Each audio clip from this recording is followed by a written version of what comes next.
We often mistake courage for grand, heroic acts, standing on a battlefield, charging into danger, or making bold decisions under pressure. But Brené Brown teaches us that the most profound acts of bravery don't always look dramatic. Many times they happen in quiet moments, behind closed doors, in the raw conversations we have with ourselves and with others. Vulnerability is not weakness. It is the most accurate measure of courage. When you allow yourself to be vulnerable, you're stepping into uncertainty. You're exposing your heart without a guarantee of how others will respond.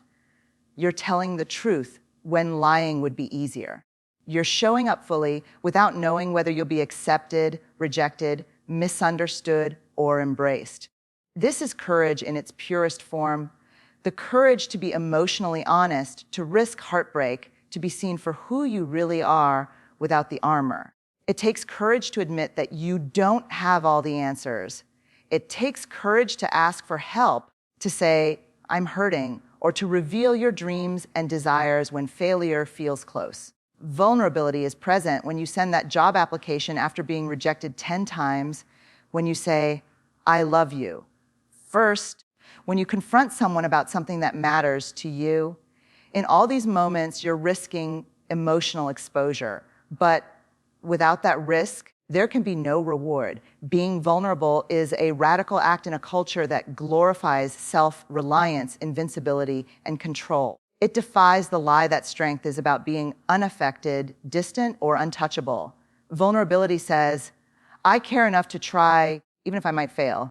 It says, this matters enough to risk my pride. It's not about recklessness or oversharing.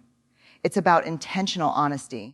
It's about choosing to be seen, choosing to show up when it would be safer to hide. Ultimately, vulnerability is the foundation upon which courage is built. Without it, we're just performing. With it, we're truly living. One of the most powerful insights from Brené Brown's research is the realization that we cannot selectively numb emotions.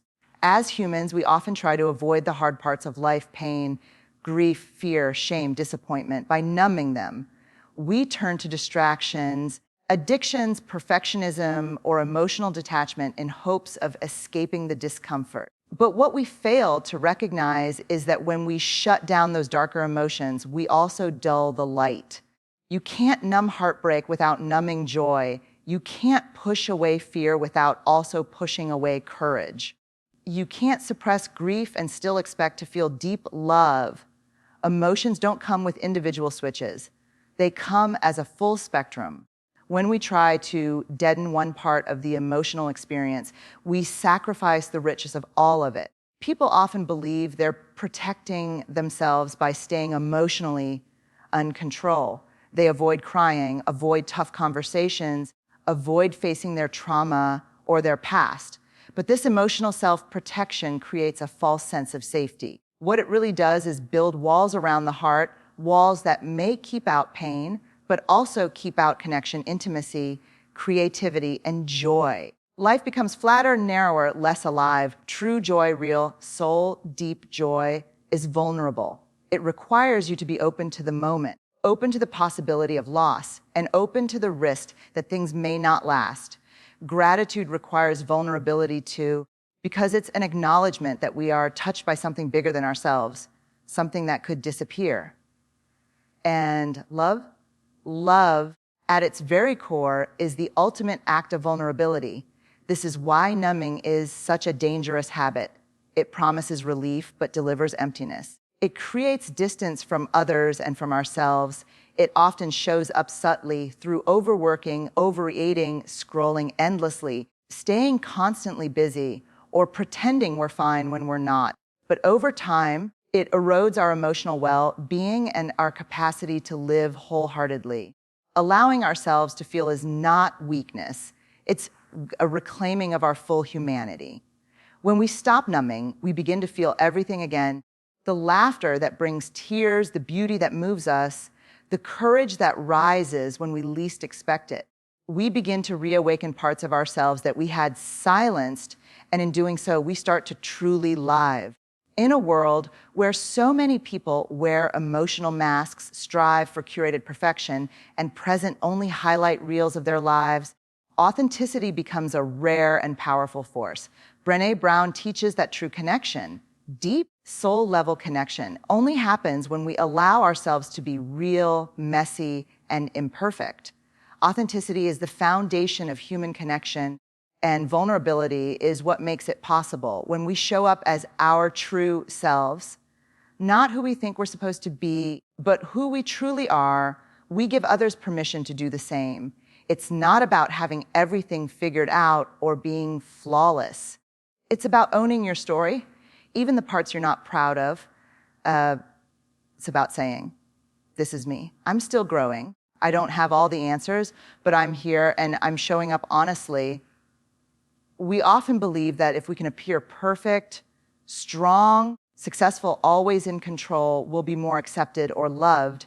But ironically, it's that exact pursuit of perfection that creates distance. People don't connect with our masks. They connect with our truth. They connect when we say, me too. They connect when we admit we're struggling. They connect when we laugh at our own flaws, when we share our failures, and when we speak our truth, even when our voice trembles. Authenticity invites empathy. When someone is real with us, we see their humanity, and in doing so, we recognize our own. That moment of recognition, of emotional resonance, is where true connection is born. It builds trust because we no longer feel alone. We see ourselves reflected in another, and suddenly the burden of being enough is lifted. But being authentic requires bravery. It means risking judgment. It means standing in your truth when others might not understand. It means saying what's real, not what's easy. It asks you to drop the performance and embrace the discomfort of being seen as you really are, not edited, not filtered, not polished. That's where connection lives, not in the spotlight of admiration, but in the quiet moments of mutual understanding. The beauty of authenticity is that it deepens every relationship, whether it's with your partner, your family, your friends, your coworkers, or even yourself. The more you live authentically, the more you attract people who are drawn to your truth rather than your image. You no longer have to perform for love or approval. You simply get to be and be loved for that alone. Shame is one of the most powerful and paralyzing emotions we experience as human beings. It tells us that we are unworthy of love, connection, and belonging, not because of something we've done, but because of who we are. Brené Brown defines shame as the intensely painful belief that we are flawed and therefore unworthy of acceptance. And the most insidious thing about shame is that it thrives in silence, secrecy, and judgment. When we keep our shame hidden, it grows. It feeds off isolation. It whispers to us in the dark corners of our minds, "You're not good enough." If they knew this about you, they'd walk away. Shame convinces us that we must stay quiet, that no one else could possibly understand, and that if we were truly seen, we would be rejected. So we lock it away, we wear masks, we pretend, and in doing so, we disconnect from others and from ourselves. But here's the truth: shame cannot survive being spoken. The moment we put it into words, the moment we say out loud, "This is what I'm feeling," or "This is what happened to me," we begin to take its power away. Vulnerability is the weapon that disarms shame. When we choose to speak our shame to someone who has earned the right to hear it, someone empathetic, kind, and non-judgmental, we start to break its grip. Bringing our shame into the light is not easy. It often comes with fear, discomfort, and emotional exposure. But it also comes with relief, because when someone hears your story and says, "I've been there too," or "You're not alone," something shifts inside you. That moment of shared humanity begins to heal the wound. It reminds you that your worthiness is not up for debate. Many people confuse shame with guilt, but they are not the same. Guilt says, "I did something bad." Shame says, "I am bad." Guilt can be a helpful emotion. It can motivate growth and accountability. But shame corrodes the soul. It makes us shrink, hide, and self-sabotage. Left unchecked, it can lead to anxiety, depression, addiction, perfectionism, and even physical illness. To fight shame, we must cultivate shame resilience. That means recognizing shame when it shows up, understanding what triggers it, and learning how to respond with self-compassion rather than self-criticism. It means creating safe spaces where people can be vulnerable without fear of ridicule or rejection. It means being the kind of person who listens with empathy instead of judgment. Speaking shame aloud is a revolutionary act. It takes tremendous courage. But every time we do it, we create a ripple of liberation, not just for ourselves, but for everyone who's been carrying their own silent burdens. Perfectionism is often misunderstood as a healthy drive for excellence, but Brené Brown's research reveals a much deeper truth. Perfectionism is not about self-improvement, it's about fear. It's a defense mechanism, a 20-ton shield we carry hoping it will protect us from judgment, failure, and shame.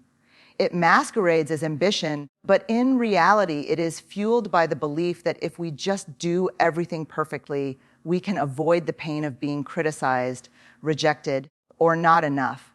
At its core, perfectionism is the false idea that our worth is tied to what we produce, how we look, how others perceive us, or how flawless our performance is. It whispers that mistakes make us unlovable, that if we're not exceptional, we're invisible, that if there's a flaw in us or our work, we are a failure. And so we overthink, overwork, overcompensate. We delay taking action out of fear it won't be good enough. We avoid risks, not because we lack talent, but because we dread the possibility of not being perfect.